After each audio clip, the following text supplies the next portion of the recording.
right, so excuse me for the awkward angle, but I am currently reading Paula Chase, reading Doughboys by Paula Chase. And I don't even know how I came across her. I don't know, maybe this was a book on my shelf.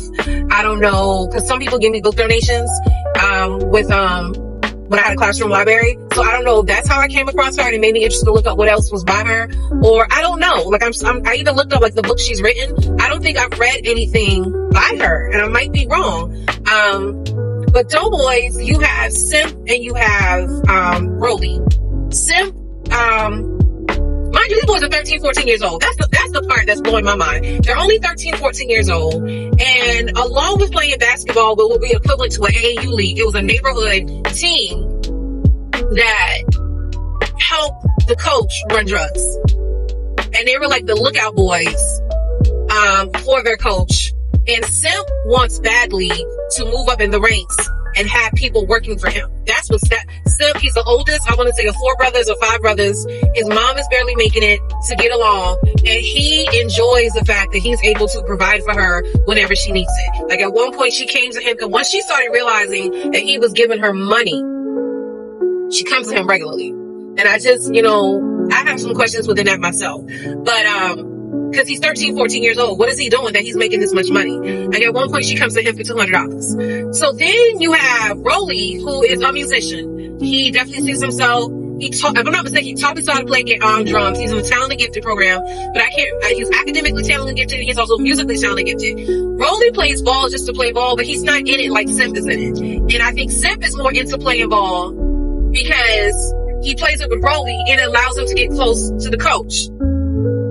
Rolly's really good at playing ball, but he doesn't feel ball like he plays, like he likes music. And Rolly has to make a decision because even though his coach, I'm at the point where the coach kind of came to him like, are you really feeling this like you say you are? And Rolly admits he's not that he's not feeling it, he just feels like a lot of people are coming at him for different things. And like, for instance, Rolly has been given an opportunity to play for a band, a famous band in the area who just got off on a record deal, but they need a new drummer. And he's been given an opportunity to audition, and his teacher is willing to help him get through this and to tutor him, give him private lessons so he can be in preparation for this band. And it's like and what he didn't know, his coach used to ball. And he's like, you know what? He's like, I know I don't look somebody who used to ball. He said, you look like you was a geek. And he's like, I was, but I could still ball, because he said back then you had to ball. And he's not from, I forgot the name of the 2 neighborhoods, but they're known as the hood.